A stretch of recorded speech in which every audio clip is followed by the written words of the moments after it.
Namaste, everyone, and welcome. So here we are, Anchor to Light Meditation, and I know a lot of you joined me last night for the introduction to pranic self-healing and also achieving oneness with the higher soul. We'll have that available again soon. They're just working out the IT part of it. This morning, at least in California, we just want to talk a little bit about the same theme of starting the year. And if you remember in our New Year's Day meditation and lecture, the Chinese saying, 好的开始是成功的一半. A good start is half of your success. And a lot of people, and we did that day also, is to say, okay, set your goals, work harder, get there, right? And a missing portion of that a lot of people don't realize, I talked a little bit about that time too, is something having to do with the law of karma, okay? First of all, just to get it straight, this law of karma is not just Hindu. It's in the Bible, it's in the Quran, it's in the Buddhist tradition. Every spiritual tradition, it talks about law of karma. It just has different names for it, okay? So I just want to emphasize, it's called the law of karma, not yours or my opinion of karma. In other words, we don't believe it, doesn't make a difference, okay? It's just like you have the law of gravity. You don't believe in it, you jump off a building, you'll know there's a law. It's not your opinion, okay? So it's the law of karma, not your opinion of karma. I always say that and people laugh and you go, oh yeah, but do you really believe it? A law means it's a law, okay? Yeah, but I'm very spiritual. Yeah, the more spiritual you are, the more you have a realization how true this is. Because in your expanded consciousness, you have an idea that there's this invisible something that is kind of permeating everything and affects everything. Okay, that's the easiest way I can explain it. So the way my teacher explained it, and I'd like you to write this down, he said, my teacher, Grandmaster Choco Sui, said, the law of karma is a spiritual technology. Technology means there are principles, there's mechanism behind it, there's the inner workings, right? It's a spiritual technology to create and navigate your future. Now, listen to those two words, create and navigate. Create means whatever you want as your objective, you can use this technology to get there. Navigate means on your way there, it allows you to change course and hopefully get away from obstacles or get around or go through obstacles to navigate. Okay? So let's just break it down a little bit. Put it in a plain conversation without guilt, without like, okay, you're burning in hell if you do this, none of that stuff. Let's just use our, intelligent mind on it. Because oftentimes people, when they get into religion, different religions have different take on it. Some are more like damning, like, you're going to be barbecued in hell. Some people say, well, there's this law of karma thing, and you just flow with it. It goes, you have extremes, right? So let's just make it simple and direct to the point. And that's one of the reasons I love my teacher is, there's practical and pragmatic spirituality. So let me find something here. All right. So let's say I take this watch. You have this thing called gravity, right? At least here on Earth, if I drop it, it falls. So I don't believe this gravity. Doesn't matter. I think we can establish that. Now, if I don't want this to fall and hit the ground, you go, well, that's easy. Before it hits the ground, I grab it. Well, guess what we just did? This so-called gravity is pulling this thing down towards the earth. If I introduce an equal and opposing force in a different direction, I mitigate it or stop it from hitting the ground. All right. Very simple. So essentially, it depends on what seeds we plant. If we plant a certain seed, there's this cosmic boomerang called the law of karma. That means whatever seed you plant, it will grow and come back and hit you. Simple as that. Whatever you throw out there will come back. I don't like it, it doesn't matter. It's going to hit me anyway. So when he said how to create your future, it's the first thing you ask yourself, what do you want to be hit with? Simple as that. Right? If you want somebody to love you, somebody to give you money, and so on and so on. In other words, what harvest do I want? That's the seed I plant. That's why I think in Galatians, I think it was St. Paul who said, you will reap what you sow. Reaping, sowing is like planting. So in plain English, let me think of what I want to harvest, and that's the first thing I plant. And unfortunately, some people don't realize this. They keep screaming, yelling at their husband, their wife, their whoever, and start sending all this, or their boss, and start sending all these negative thoughts, negative emotions towards the person. And you're a piece of no good, piece of crap, and so on and so on. Whether they say it verbally or silently, they expect by dumping all this emotional crap on someone, suddenly that person will turn around, oh, I love you so much just because you sent all that crap at me. What universe do you live in? Right? Yeah, but they deserve it. Well, you deserve it too. Because if you don't change the seed, you cannot expect to change your harvest. It's just like, I keep planting this orange seed. I'm waiting for my apple tree.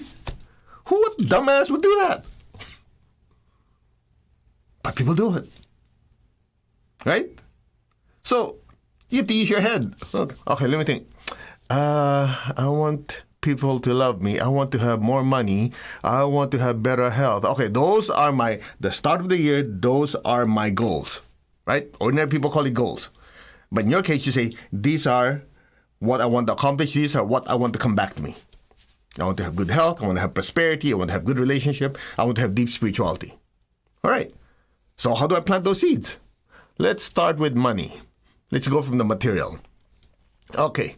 I want to be more prosperous, so I'll give more money to charity. Okay, done. I want to have more loving relationships. So everybody that's around me, I'll project loving energy. I'll be kind. I'll be nurturing, caring. And even when I'm not talking to them, the thoughts, the emotions I send to them are kind and loving. Okay. Next, I want to have better health. Okay, I'll give money to charity, to organizations that help people with their health issues. Or, a lot of you have done healing before. You heal people who are in need. Because you help increase their health, karmically comes back to you. You want to have deep spirituality. That's what we do. When we meditate, we bless people with inner peace, love, and divine connection. Right? So you're planting the seeds. Now, common sense will tell you, if you plant the seed, you don't expect it like as soon as you plant, it sprouts, right? There's lag time because that boomerang takes time to come back to you. Now, with the law of attraction attached to it, so whatever you throw out, on its way back, it attracts similar frequencies and vibrations and hit you back. So that's why they said, you give $1, karmically it comes back $10. Now, I know what some of you are thinking, because some of you have your own perceived ideas, which is fine. You're entitled to your belief. But I just want you to at least listen. Because this was the difficult part for me when I first started, when my teacher was talking about it. He goes, because, being brought up Catholic, I know some of you are, and we've been brought up, not just Catholic, but other traditions. You should give without expecting anything. Right? Okay. It's something like this. Whether you like it or not, it comes back. Seriously. It's just a matter of how long. It could be in a few days, few years, few lifetimes. There's this karmic boomerang, okay? So let's take money as an example, because that's the one that most of us, being brought up in whatever religion, have a tendency to be guilty, feel guilt. Yeah, but I give without expecting anything back, so I give money to charity. Let me put it this way. If I plant a seed on the ground, if the conditions are right, I go, I don't want any tree. I don't want any fruit. If the conditions are right, it doesn't care. You're going to get a harvest. So if you're smart, you're financially not doing well or could do better, when you give money to charity, it helps them, it helps you. What's your problem?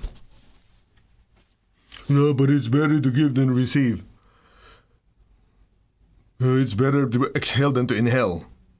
Go tell your doctor that. Right? That's like emphysema. People who smoke a lot, that's their biggest problem. They can exhale. No, is that right? No, it's the other way. They inhale, they cannot exhale. But, okay, delete that example. But the point is, you have to exhale to create space to inhale. And one of the problems with people who don't give is exactly that.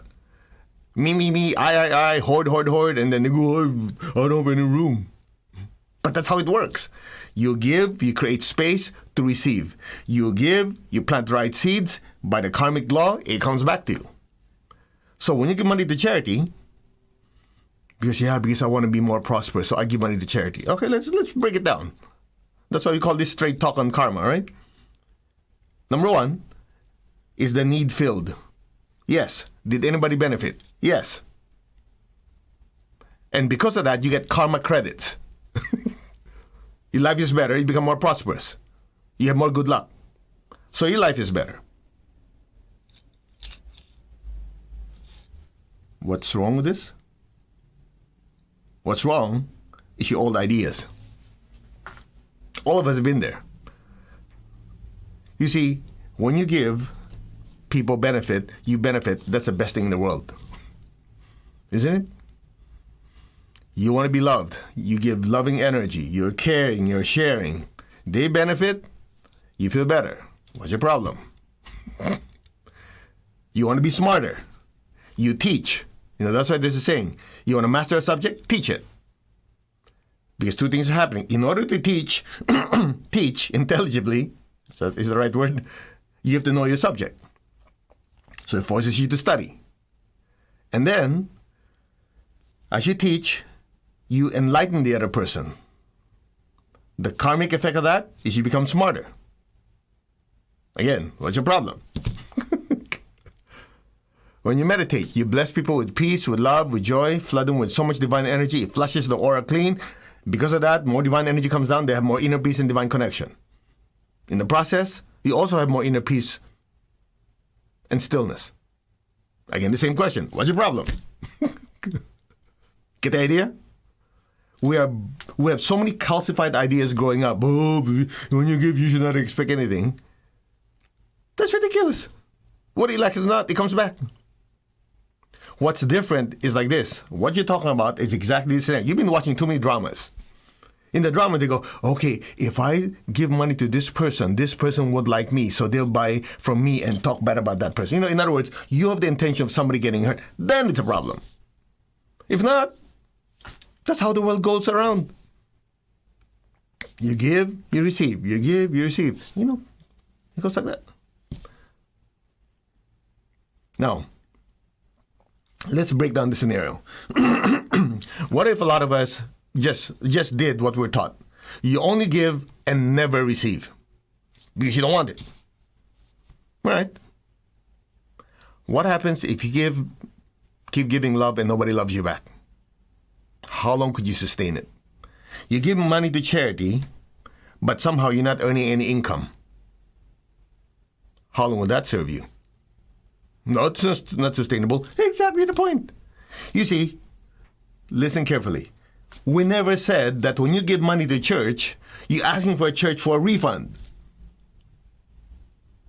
You give money to charity, you do good works, you get good karma, like karma credits coming to you. Not because, I give money to this person to help them out. Now they owe me. No, you just give me there and say, Lord God, bless me according to your will. That's that, finished. So that's how we always tell people at the start of the year, you plan it out. Okay, what are my goals and aspirations?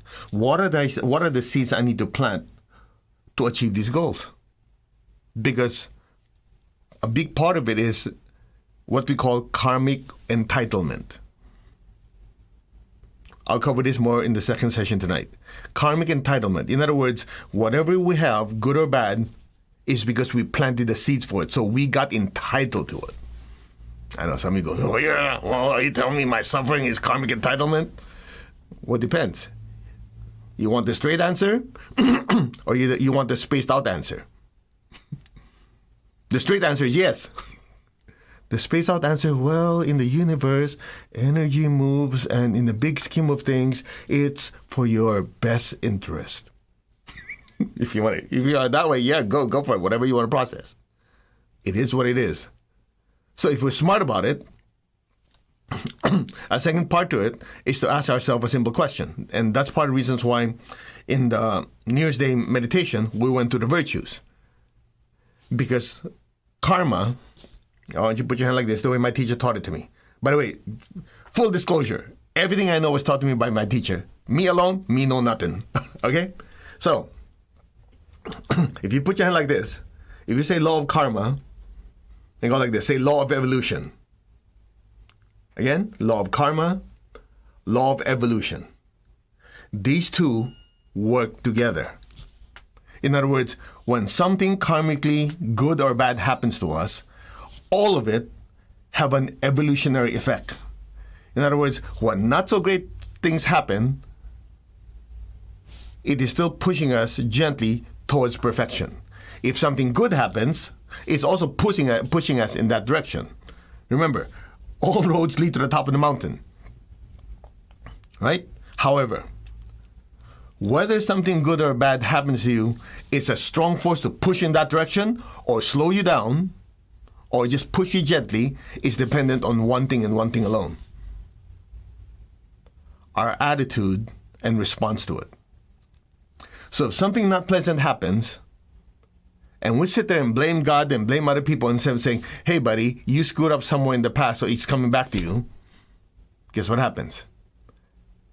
Then the pain stays longer, and it stays longer until we learn the lesson to push us forward. Because we don't know what we did in the past. And when I say past, I didn't say 5 years, 10 years. It could be 20 lifetimes ago. Remember, the karmic record goes with the soul, not the body. So when we did the virtues on the first of the year, loving kindness, non-injury. Remember that? Generosity, non-stealing. Honesty, non-lying. Constancy, aim and effort, non-laziness. Moderation, non-excessiveness. So the first part, loving kindness, is the seed you plant. The second part, non-injury, is to remind us, those are the seeds we don't plant. So when a situation comes up in front of us, okay, now the soil has to make a choice. Do I beat this guy up? Do I show mercy? I'm just doing some extreme here, okay? Somebody hurts us. Okay, do I beat this guy up and get even? Beat this guy up and get even? Or do I forgive, let go, and show mercy? So one is loving kindness, and the other one, the fact that you're thinking about it, should I just forgive and not beat him up? Okay, I'll practice non-injury. So right there and then, the soul is deciding what seeds to plant. If they plant the right seeds, then they have karma credits of love and kindness. So in the future, if this soul screws up, you have credit to say, okay, you forgive that time, so you're entitled to be forgiven. Get the idea? So if you start the year that way, then as you go through the year, you're already planting good seeds and avoiding bad harvest. I hope that makes sense to some of you. So here's the best news of all. The more you do your meditation and spiritual practice, the more it tells you, before you do something good or bad, what is the right choice. You know why? Again, karma goes with the soul, not the body. So oftentimes before we do something, some of you have, I think it's the right thing to do. No, I think, or some of you go, I feel like it. When you kind of have this kind of stillness and say, I think it's this the right thing to do. That signal coming down through your spiritual pipeline called intuition, telling you this is the right thing to do. But when somebody hurts you and you go, I just want to get even, I want to wring with our neck. That's not coming up of there. It's coming from your emotional body, your mental body, your physical body. And not very reliable. Remember, the example we gave, the soul is like a charioteer with 3 horses. One's the physical body, one's the emotional body, one's the mental body. Yeah, physical movements, emotions, and thoughts. The rein is the spiritual cord. So the soul is constantly training the horses to go where he wants. So if you let the body, the emotions, thoughts run your life, it's just like, go for it, buddy. One horse wants to go this way, one go that way, one go that way. Yeah, good luck with that. I don't know where you're going to get to. Make sense? So the law of karma is not here to punish. That's why I remember in many of my teachers' books, he would say, the law of karma is not fatalistic. It is basically out there. The law is there. The people who are intelligent and know the deeper teachings can harness it. The people who don't know become a victim to it.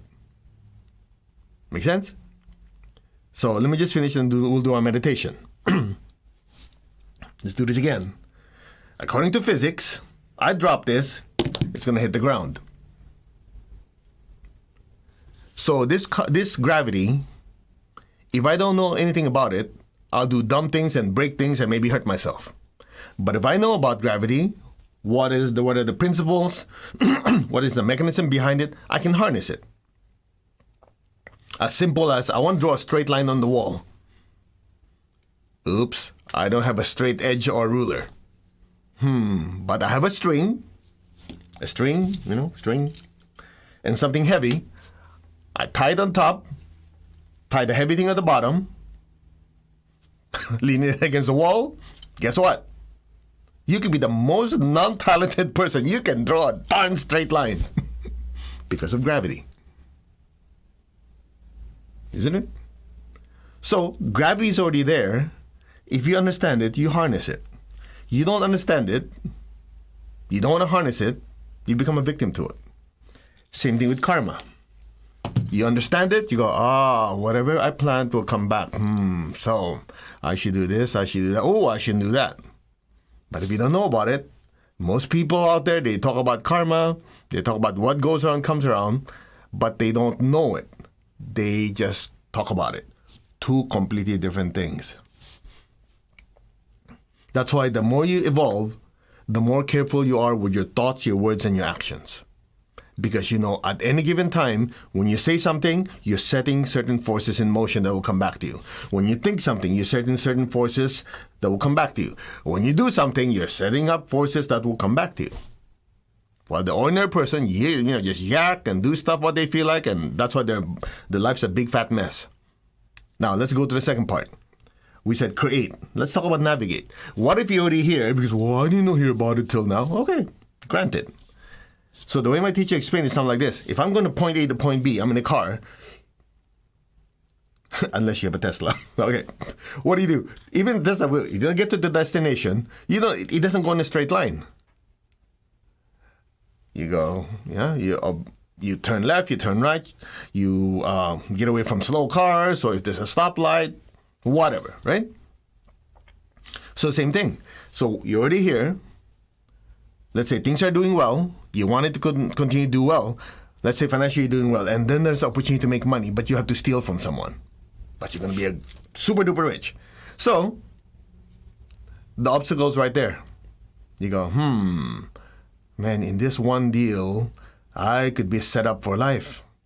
But I would have to steal that money from someone. Someone would get hurt. Let me steer away from it. So you prevent yourself from what? Planting bad seeds, so it allows you to continue being more prosperous. Make sense? So the law of karma also allows you to navigate. That's why my teacher said, create and navigate your future. It's like having a spiritual GPS. But unfortunately, again, I'm showing the contrast. Most people only use the law of karma if it suits them. Oh, you hurt me. Oh, karma will take care of you.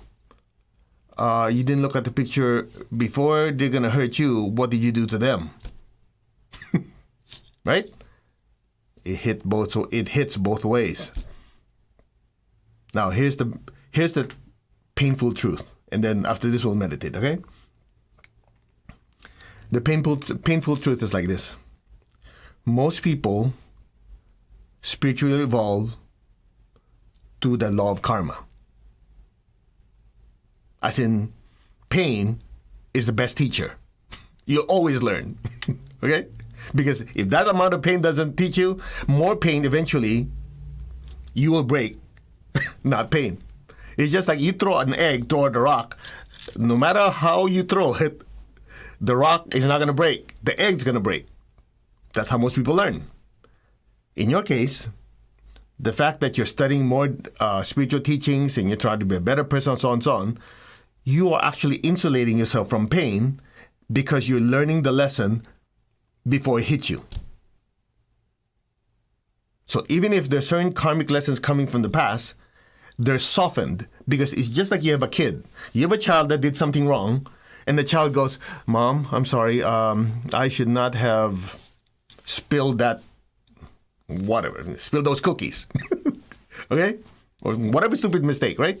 Or the kid says, "Yeah, Mom, I made a mistake. I should not have stolen these cookies. You know, it's not yet time to eat them. I took some. I'm sorry, Mom. I really won't do it again."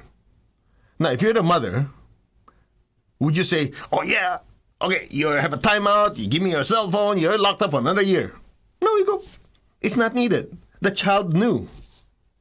Now, if the child says, "Nope, I didn't do anything, I didn't do anything," the mom would say, "Oh, yeah? Okay, go to your room." So the punishment have to be worse, or the pain has to be increased so that person will have a realization. But if you had a realization ahead of time, there's no point for the karmic hammer to hit you in the head. Maybe a little tap. You and I make that choice. Now, here's the best news of all. As we keep doing these meditations over and over and over again, which somebody told me, "Yeah, I never thought you'd be doing 6 meditations a week, not counting full moons and all that." I go, "Yeah, no kidding." But it seems like it's helping you guys, so we keep going, right? Anyway, the best news is this. The more you do your meditation, your aura gets cleansed, your connection gets stronger and stronger to your higher soul, to your teacher and God. Guess what happens? Oftentimes, the teaching, the right thing to do comes to you even before the situation presents itself. So when the situation presents itself, right there and then you go, "Oh, this is a test." So if we screw up, it's now by active choice. Make sense? But oftentimes you're guided. That guidance comes from up there, not from down there. Not from your body, your emotions, and your thoughts. It comes from your spiritual self. So the more you meditate, the more you see it's coming. Or even if you don't see it coming, when it comes, guess what? The realization, "Oh yeah, this is the right thing to do, this is the right thing to do." It comes to you faster. So tonight, we'll go in depth on the second session on this straight talk on karma and its application. This morning was just a rough, introduction. I hope you guys learned something.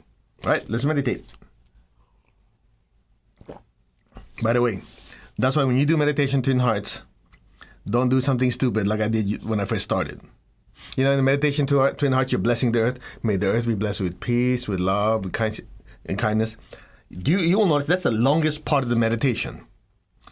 The om, the silence, those are short. So when I first started, I was going like this.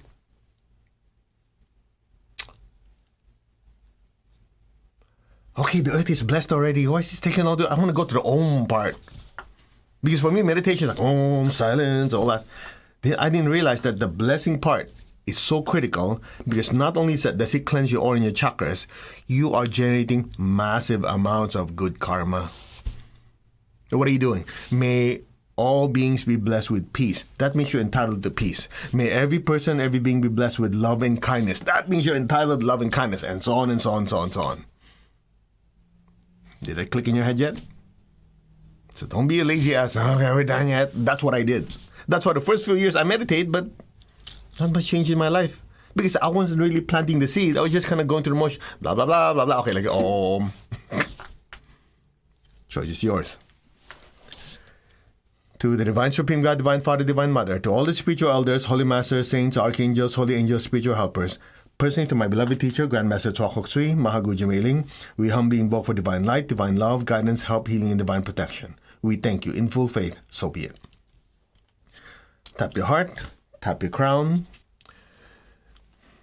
put your hand like this, visualize the earth in front of you, Be aware of your heart. Say, our hearts are one. Be aware of your crown. Say, our souls are one. We are one. Now be aware of your heart.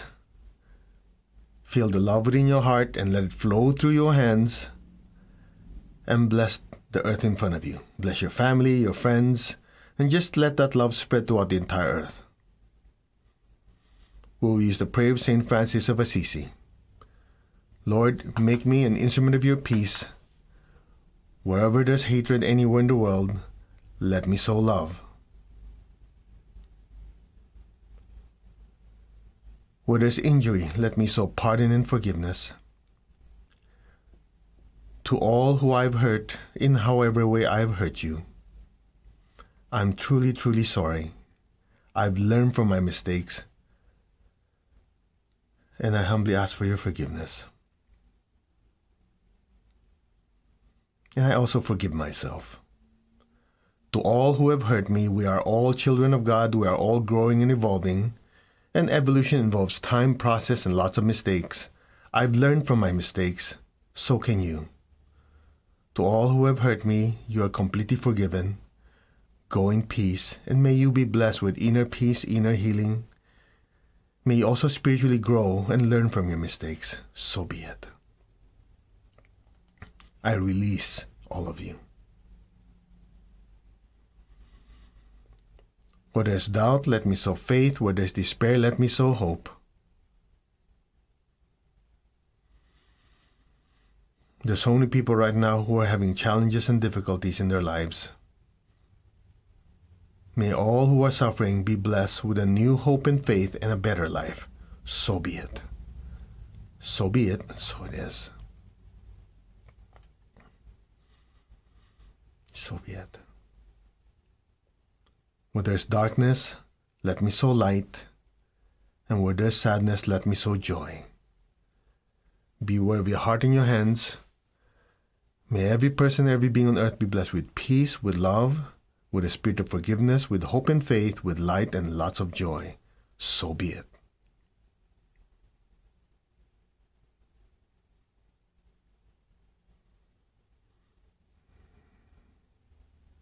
Now be aware of your heart. Take a deep breath. Go to your crown, exhale, and stay there. Your crown is filled with beautiful golden light. Let that golden light from your crown slide down to your arms, out of your hands, and bless your family. Bless your family with golden light. The people you live with, the people you work with, the city, the state, the country, let that golden light just spread throughout the entire earth. From the heart of God, may every person, every being on earth be blessed with love and kindness. Let all be blessed with great joy and happiness, with understanding, harmony, and divine peace. May all be blessed. So be it. So be it.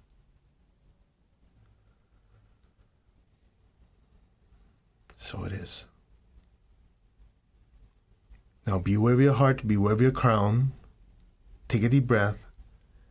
Exhale, project massive amounts of golden light to the earth. Let that golden light penetrate through the atmosphere. Fill the lands, the seas, the people, the animals, the earth itself. Let the golden light just penetrate deep into the earth. Saturate the earth with this golden light. From the center of the heart of God, through my soul and through my entire being, may every person, every being in the higher worlds, middle worlds, even the lower worlds, let every being in every dimension, every direction above and below, be blessed with God's unconditional love and kindness. Let all be blessed with inner peace and inner healing.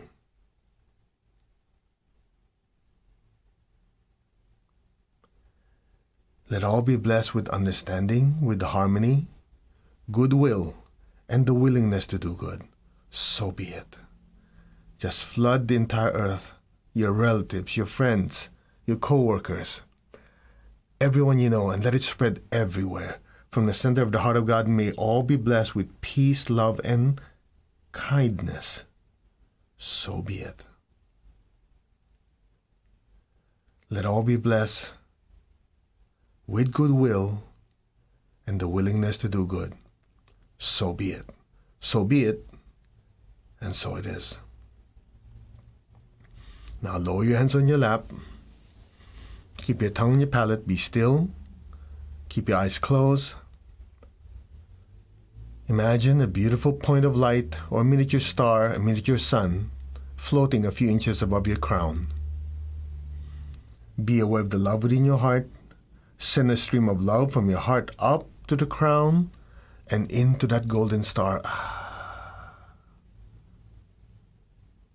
Again, send a stream of love from your heart up to your throat, to the center of your head, to your crown, outside your crown, and into that golden light.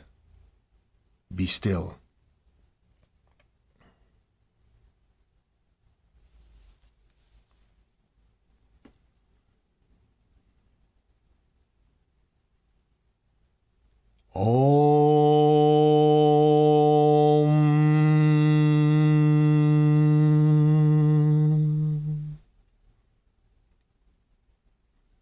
Allow your awareness to just drift deeper and deeper into that golden light.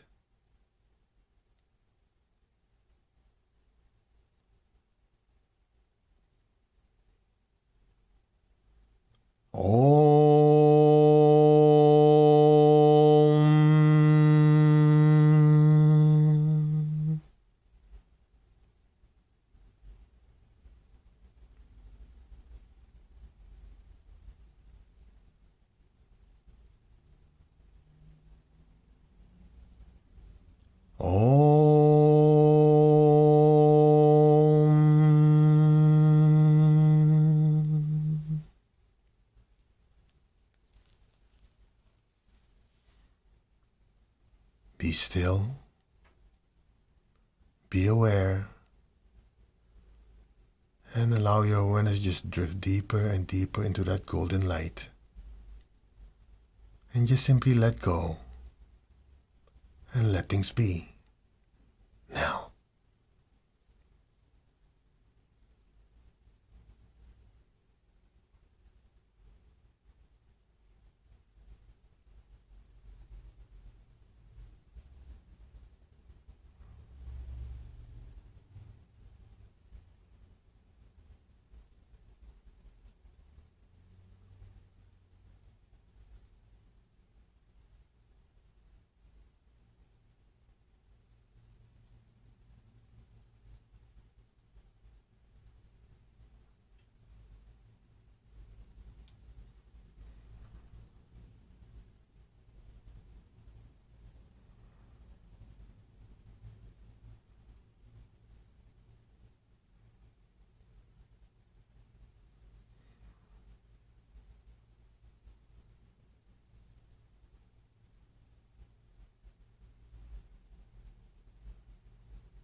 Gently,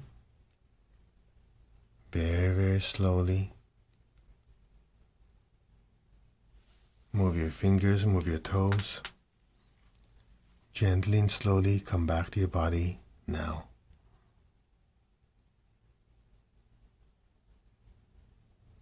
Take your time.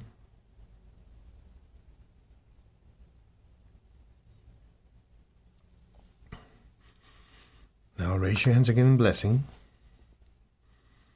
Release the excess energy. First, imagine people you love in front of you.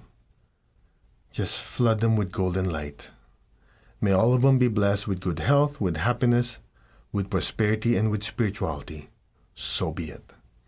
May all be blessed. So be it. Bless your job, your career with success, with progress and advancement, and prosperity. So be it. May all be blessed. Now, aim your hands down. Put your attention on your feet, the base of your spine, and your hands. Remember, we covered this yesterday. You want to increase the size of that spiritual connection to the earth so you'll be more prosperous. Yeah? And also not space out. Let our beloved Mother Earth be blessed with divine light, divine love, and divine power. Let our beloved Mother Earth be healed, regenerated, and revitalized. Blessings be to Mother Earth. So be it, so be it, so be it. And so it is. Okay, let's give thanks to the Divine Supreme God, Divine Father, Mother. Thank you. To all the spiritual elders, holy masters, saints, archangels, holy angels, spiritual helpers. To my beloved teacher, Master Chokok Sui Mahaguji Mailing, thank you. In full faith, so be it. All right. I hope you had a good meditation. It was short. It was only less than 10 minutes. But we cranked it up. We cranked up the energy. You know, it's always good to have special sauce, right? Anyway, so tonight, on the second session of Anchor the Light today, we'll talk about the law of karma again, and we'll tie it in with what the Lord Buddha taught. The Lord Buddha taught about causes and conditions. So just to give you a little outline, there's this guy crossing a bridge collapsed, the guy died. So someone asked, what happened? The Lord Buddha said, it's a matter of causes and conditions. The conditions are such that the water was very strong, the bridge is old, so it collapsed. So the student goes, well, if that's the case, so many people crossing the bridge, how come it happened when the guy crossed the bridge and he died? Then the teacher said, because he's the only one who carried the seed.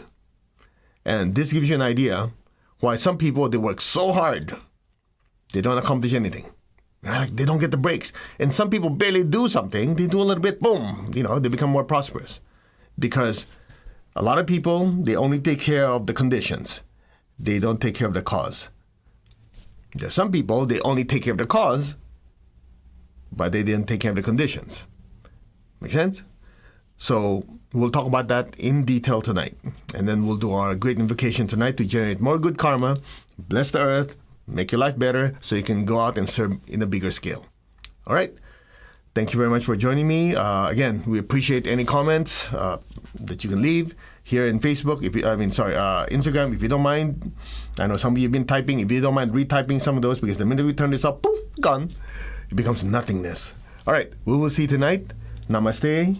God bless. And